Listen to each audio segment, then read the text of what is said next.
Hello दोस्तों, आप सभी का ऑल अबाउट सोशियस में स्वागत है और यह समाजशास्त्र की इग्नू सीरीज़ है।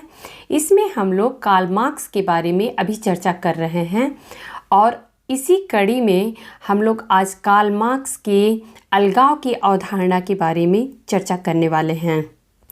इससे पहले कार्ल मार्क्स के वर्ग एवं वर्ग संघर्ष, ऐतिहासिक भौतिकवाद, उत्पादन के साधन, उत्पादन की शक्तियाँ, उत्पादन के जो प्रकार हैं, उत्पादन प्रणाली है, इन सभी के बारे में डिटेल से चर्चा हो चुकी है। दोस्तों, एक बात मैं और अवश्य कहना चाहूँगी कि अगर कार्ल मार्क्स को हमें अच्छे से समझना है तो इनकी कुछ जो की टर्म हैं उनको हमें डिटेल में अच्छे से समझने की ज़रूरत है। जैसे कि उत्पादन के साधन क्या होते हैं, उत्पादन की शक्तियाँ क्या होती हैं, उत्पादन प्रणाली क्या होती है, उत्पादन के संबंध क्या होते हैं। अगर इनको हम लोगों ने अच्छे से समझ लिया तो फिर कार्ल मार्क्स के हर विचार को बहुत ही आसानी से हम लोग समझ सकते हैं। इसलिए मेरा ये आप लोगों से रिक्वेस्ट है कि पहले कार्ल मार्क्स को जो भी है उनके विचार, उनको समझने से पहले आप लोग उत्पादन के संबंध, उत्पादन के साधन, उत्पादन की शक्तियाँ, उत्पादन प्रणाली क्या होती है, इनके बारे में पहले आप लोग समझ लीजिए अच्छे से कि आखिर में ये क्या होती है। और इनके बारे में हम लोगों ने एक एक अलग अलग वीडियो में बहुत ही डिटेल में चर्चा किए हैं। तो अगर आप लोगों को कन्फ्यूजन हो तो आप लोग प्लीज़ पहले उसे देख के समझ लीजिए ताकि आप लोग कार्ल मार्क्स को अच्छे से समझ सकें। तो चलिए आज हम लोग कार्ल मार्क्स के अलगाव की अवधारणा को समझने की कोशिश करते हैं कि आखिर में कार्ल मार्क्स ने इस बारे में क्या विचार दिए थे। मार्क्स के अनुसार पूंजीवादी व्यवस्था में वर्ग संघर्ष का कारण क्रांति होगी, जिसके फलस्वरूप समाजवाद आएगा। यह मार्क्स की कल्पना थी। यहाँ यह प्रश्न उठता है कि पूंजीवादी समाज में वर्ग संघर्ष का आखिर में कारण क्या है।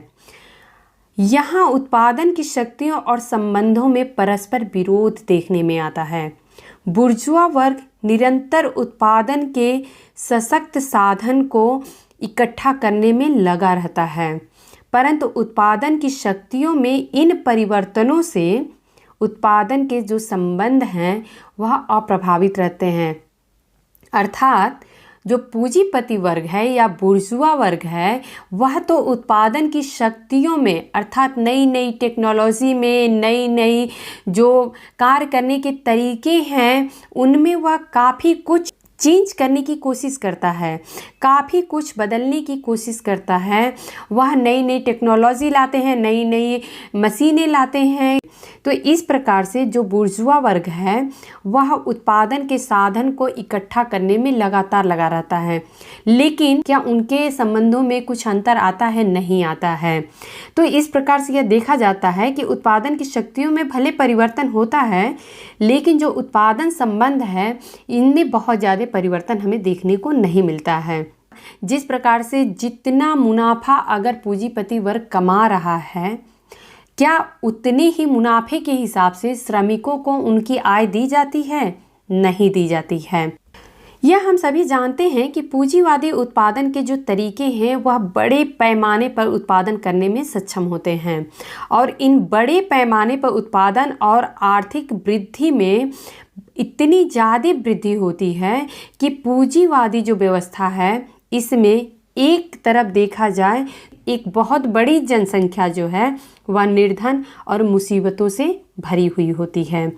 दूसरी ओर कुछ परिवारों के पास इतनी ज़्यादा संपदा होती है कि यह जो अमीर और गरीब के बीच की जो खाई है यह बहुत ही स्पष्ट दिखाई देती है। इसको एक कल्पना की तरह से यह हम समझ सकते हैं कि ऐसे लगता है जैसे कि निर्धनता और मुसीबतों का एक बहुत बड़ा समुद्र है और जिसमें यह जो अमीरी की छोटे छोटे द्वीप खड़े हुए हैं।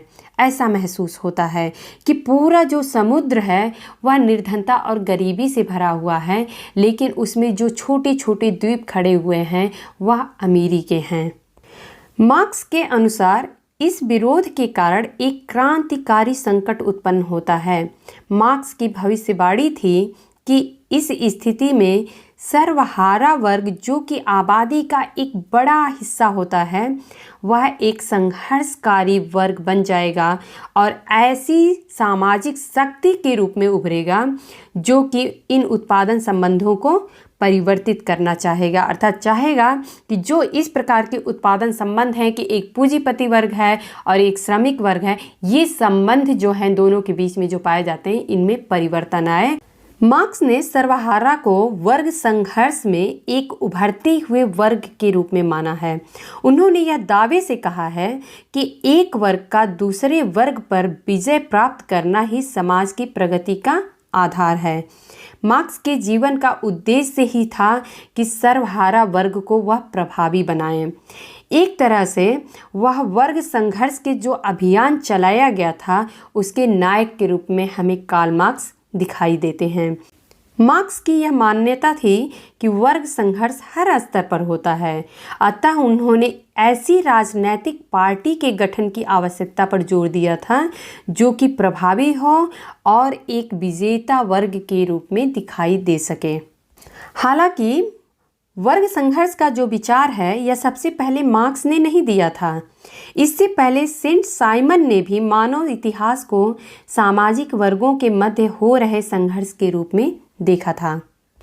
मार्क्स के अनुसार सर्वहारा वर्ग सामाजिक संस्तरण में, अर्थात जो ये एक सामाजिक हायरार्की हमें दिखती है, इसमें सबसे निचले स्तर पर पाया जाता है, अर्थात सबसे निम्न वर्ग है। इसके नीचे अन्य कोई वर्ग नहीं है। अतः सर्वहारा वर्ग के उद्धार में ही मानव जाति का उद्धार है, ऐसा मार्क्स मानते हैं। मार्क्स बुर्जुआ वर्ग द्वारा संघर्ष करने के अधिकार को भी मान्यता देते हैं, लेकिन सर्वहारा वर्ग के लिए यह संघर्ष जीतना उसके जीवित रहने के लिए, अर्थात अस्तित्व में रहने के लिए बहुत ही ज़्यादा अनिवार्य हो जाता है। मार्क्स के अनुसार यह परिवर्तन क्रांतिकारी परिवर्तन होगा और सर्वहारा वर्ग की यह क्रांति पिछली हुई सभी क्रांतियों से अलग होगी। जो पिछली क्रांतियां हुई थी उसमें अल्पसंख्यक लोग अपने खुद के हितों के लिए क्रांति किए थे, लेकिन जो सर्वहारा वर्ग की क्रांति होगी यह बहुसंख्यक समुदाय द्वारा की जाएगी तथा इसका लाभ सभी को मिलेगा। इस प्रकार सर्वहारा क्रांति के फलस्वरूप पूंजीवाद समाज का तख्ता पलट जाएगा और एक वर्ग विहीन समाज की स्थापना हो जाएगी, जिसमें संपत्ति का निजी स्वामित्व भी खत्म हो जाएगा और ना ही किसी प्रकार की असमानता होगी या शोषण होगा।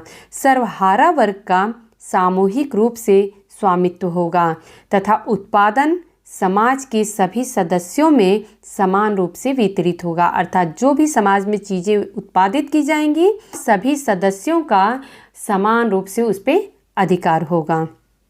यह अवस्था बाद में राज्य विहीन समाज में बदल जाएगा, जिसके अंतर्गत साम्यवादी अवस्था स्थापित होगी। इसके साथ साथ सभी प्रकार के सामाजिक वर्ग और वर्ग संघर्ष भी समाप्त हो जाएंगे। इस अवस्था में सर्वहारा वर्ग का अलगाव भी समाप्त हो जाएगा, जिसे एलिनेशन कहते हैं। अलगाव की अवधारणा जो है यह मार्क्सवाद की प्रमुख धारा में समझी जाती है। अब अलगाव की अवधारणा आखिर में मार्क्स ने क्या दी थी, इसके बारे में हम लोग अब समझ लेते हैं।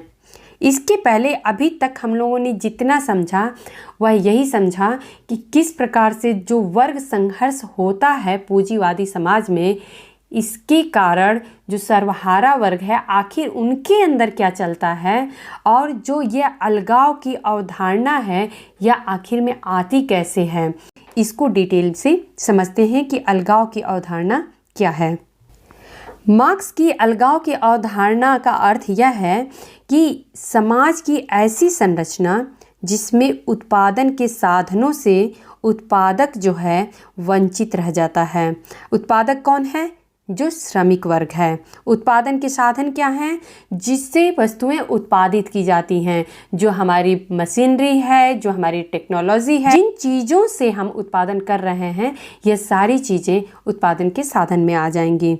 तो इस प्रकार से मार्क्स ने कहा है कि जो निर्जीव श्रम है अर्थात पूंजी, उसका जीवित श्रम जो कि श्रमिक है इस पर प्रभुत्व पाया जाता है, अर्थात पूंजी का श्रमिक पर प्रभुत्व पाया जाता है। यहाँ पर हम लोग एक उदाहरण से समझते हैं कि जैसे मान लेते हैं कि एक जूते बनाने का कारखाना है, वहाँ पर एक मोची है जो कि जूते बनाने का काम करता है। तो वह जो जूते बना रहा है वह ऐसा नहीं है कि उस जूते को बनाकर वह खुद इस्तेमाल कर सकता है, ऐसा नहीं है। उन्होंने जो जूते बनाए हैं वह उनसे अलग वस्तु हो जाती है, उनकी फीलिंग उसके साथ नहीं जुड़ पाती है। यह एक ऐसे सामान का रूप ले लेगी जो कि उस व्यक्ति से अलग हो जाती है। जैसे कि यह हम सभी जानते हैं कि मनुष्य जो है वही सिर्फ एक ऐसा प्राणी है जो कि अपने अंदर सृजनात्मक क्षमता रखता है। तो अगर मान लेते हैं कि कोई व्यक्ति जब किसी जूते बनाने की कंपनी में जब काम कर रहा है, कोई व्यक्ति जूते का कलर डिसाइड कर रहा है, कोई व्यक्ति जूते का डिज़ाइन डिसाइड कर रहा है, कोई व्यक्ति जो है उसके लेसेस कैसे होंगे वो डिसाइड कर रहा है, कोई व्यक्ति उसके सोल कैसे होंगे वह डिसाइड कर रहा है, कोई व्यक्ति वह किस मटेरियल का होगा, किस शेप का होगा यह डिसाइड कर रहा है। अर्थात प्रत्येक व्यक्ति को एक निश्चित काम दे दिया गया है और वह सिर्फ बस उतना ही काम करता है। जैसे अगर कोई व्यक्ति है और वह अगर सोल बना रहा है तो वो दिन भर में सिर्फ 200 सोल ही काटेगा, उसका फिर उस जूते से किधर लगाव है, क्योंकि उसे जूता तो दिखाई दे ही नहीं रहा है कि जूता कैसा बन रहा है। उसको तो सिर्फ दिख रहा है कि पूरे दिन में उसे इस शेप का उसे सोल काटना है और 200 या 400 जो भी है जितने पीसेस हैं उसको सिर्फ काटना है। तो उसका उस जो जूता बनना है उससे तो उसका लगाव कहीं होता ही नहीं है। और इस प्रकार से जब व्यक्ति जूते बनाने के पूरे प्रोसेस के एक छोटे से काम को जब वह करेगा तो उसकी जो अपनी खुद से सोच समझ से काम करने की क्षमता है वह उसकी खत्म हो जाती है। मार्क्स ने फटिसिज्म ऑफ कमोडिटीज़ एंड मनी शीर्षक के अंतर्गत दास कैपिटल में इस अवधारणा की विस्तृत एवं व्यवस्थित व्याख्या दी है। अब हम लोग यहाँ पे ये समझ लेते हैं कि अलगाव की प्रक्रिया होती क्या है।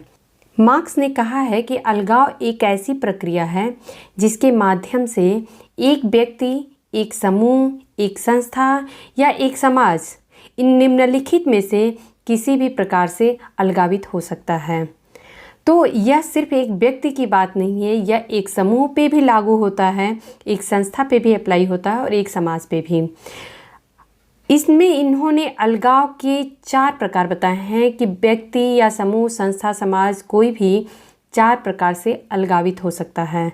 इसमें पहला जो है वह है कि अपने कामों से या जो उन्होंने उत्पाद बनाए हैं या जो क्रिया है उनकी, उन्हीं से वह अलगावित महसूस करने लगते हैं। जिस प्रकार से हम लोगों ने देखा कि किस प्रकार से मोची जो है वह जूते बनाने की फैक्ट्री में तो काम करता है, लेकिन क्या उस जूते पे उसका अधिकार है? नहीं है। उसको तो ये भी नहीं पता है कि यह जूता जब बन के तैयार होगा तो कैसा बनेगा। तो वह अपने जो काम करने के तरीके हैं, जो क्रियाएं हैं, जो उत्पाद हैं, उनसे वह अलगावित महसूस करता है।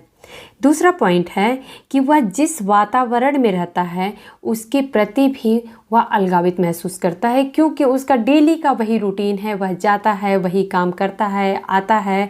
यहाँ तक कि जो लोग साथ में रहते हैं उनसे भी वह उस तरीके से अच्छे से नहीं मिल पाता है, क्योंकि वह टाइम ही नहीं मिलता है। उसके लिए एक फिक्स काम दे दिया गया, वह फिक्स वो काम करके आ जाता है। तीसरा जो है वह जो अन्य व्यक्ति हैं वहाँ पे जो सभी कार्य कर रहे हैं, उनके जो साथ में काम करने वाले हैं, उनसे भी वह अलगावित महसूस करता है। जिस प्रकार से अभी मैंने बताया कि कोई व्यक्ति अगर जा रहा है, जूते बनाने की फैक्ट्री है, वहाँ पे वो अपना काम कर रहा है, तो वैसे ही बहुत सारे व्यक्ति हैं उनके साथ काम करने वाले जो कि अलग अलग काम कर रहे हैं। और ऐसा भी होता है कि पूरे दिन में लोग एक दूसरे से मिल तक नहीं पाते हैं। तो इस प्रकार से वह अन्य व्यक्तियों के प्रति भी अलगाव महसूस करता है। एक साथ भी हो सकता है कि वह अपने काम से भी अलगावित महसूस कर रहा है, जिस माहौल में रह रहा है उससे भी अलगावित महसूस कर रहा है, या जो अन्य व्यक्ति हैं उनके प्रति भी अलगाव महसूस कर रहा है। जो सबसे आखिरी अवस्था आती है वह है कि व्यक्ति अपने स्वयं के प्रति भी अलगाव महसूस करता है, अर्थात उसका अपने आप से भी लगाव खत्म हो जाता है। उसको यही नहीं रहता है कि मैं क्या कर रहा हूँ, नहीं कर रहा हूँ, हाँ ठीक है, बस एक रोज़मर्रा की ज़िंदगी में जैसे चल रहा है बस कर रहा हूँ।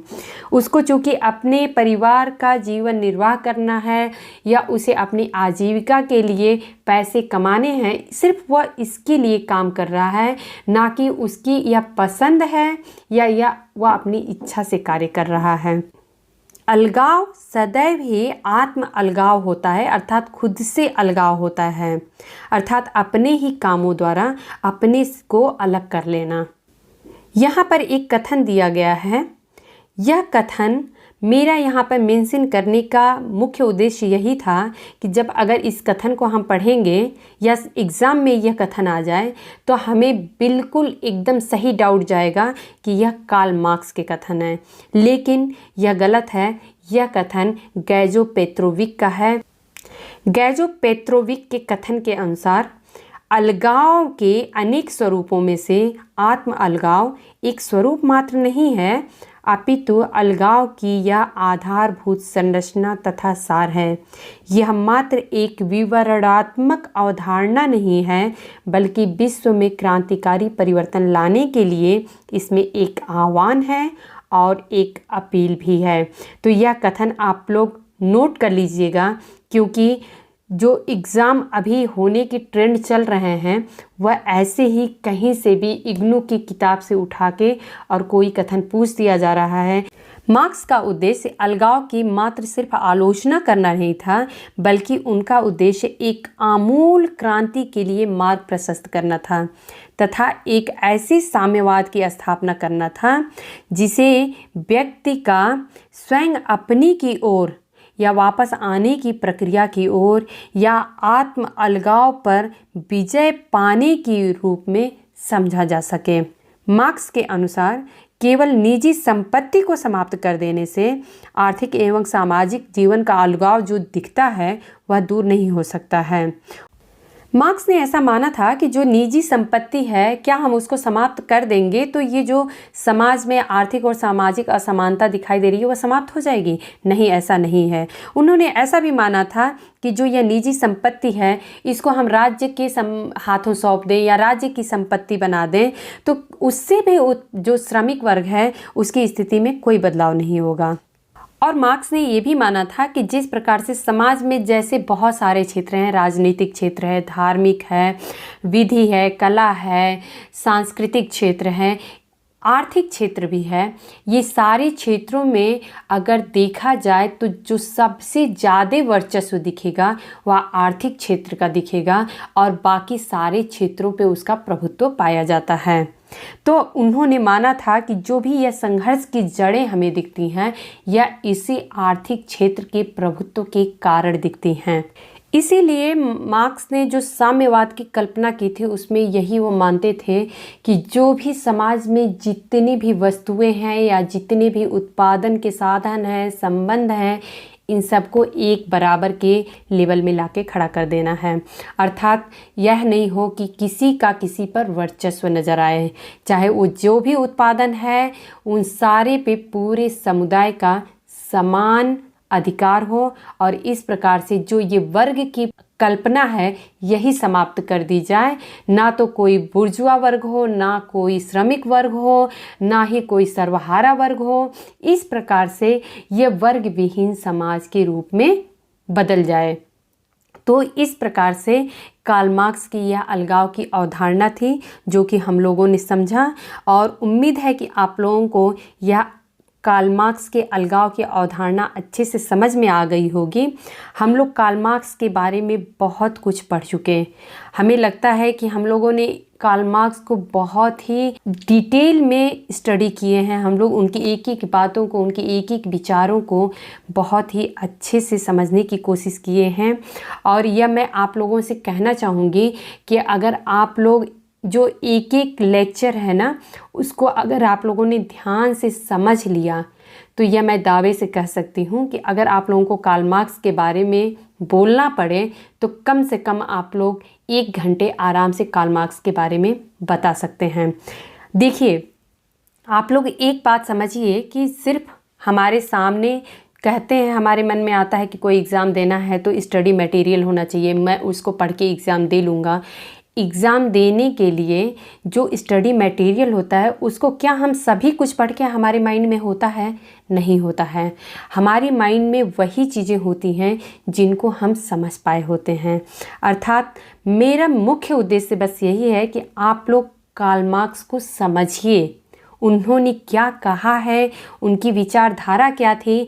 आजकल जो क्वेश्चन का पैटर्न है इसमें मैं देखती हूँ बहुत सारे जो कारण और कथन पर क्वेश्चन आ जाते हैं। बहुत ऐसे थिंकर का कारण और कथन पे क्वेश्चन दे देगा, तो अगर हम उनकी अवधारणाओं को, उनके विचारों को अच्छे से नहीं समझे रहेंगे तो हम वह क्वेश्चन सही से अटेम्प्ट नहीं कर पाएंगे। इसलिए आप लोग उनकी विचार क्या है यह समझने की कोशिश करिए। अगर आप लोग यह समझ जाएंगे तो शायद उनसे संबंधित कोई भी क्वेश्चन आए तो आसानी से आप लोग उन क्वेश्चंस को सॉल्व कर पाएंगे।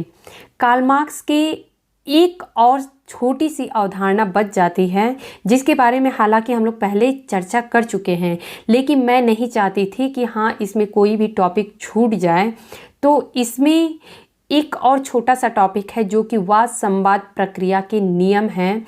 इनमें यह 3 नियम बताए हैं: विपरीत की एकता एवं संघर्ष का नियम, निषेध का निषेध नियम और मात्रात्मक से गुणात्मक परिवर्तनों में परिवर्तन का नियम। और इसी के साथ कार्ल मार्क्स का जो चैप्टर है वो हम लोग समाप्त करेंगे और आगे हम लोग इमानुएल दुर्कheim के बारे में इसी तरीके से डिटेल में चर्चा करेंगे। तो यह हम एक और जो ये वाद संवाद की प्रक्रिया की अवधारणा जो है, इसके बाद इस बुक में जितने भी MCQ क्वेश्चन हैं अर्थात बहुविकल्पीय प्रश्न हैं, इन सारे प्रश्नों का मैं एक ही लेक्चर में लेके आऊँगी, जिसको मैं पहले भी चर्चा कर चुकी हूँ कि जिसको आप लोग खुद सॉल्व करिएगा और उसके बाद से फिर उसका आंसर हम लोग मिल के देखेंगे।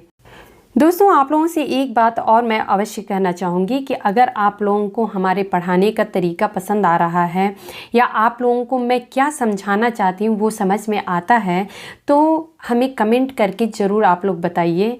और अगर कुछ भी आप लोगों को डाउट है तो आप लोग अपनी क्वेरी हमारे तक पहुँचा सकते हैं। आप लोगों का बहुत बहुत स्वागत है। वीडियो को लाइक ज़रूर करिए, शेयर करिए, अपने दोस्तों में सब्सक्राइब करिए और बस ऐसे ही पढ़ते रहिए। आप लोग हमारे साथ जुड़े रहिए। धन्यवाद।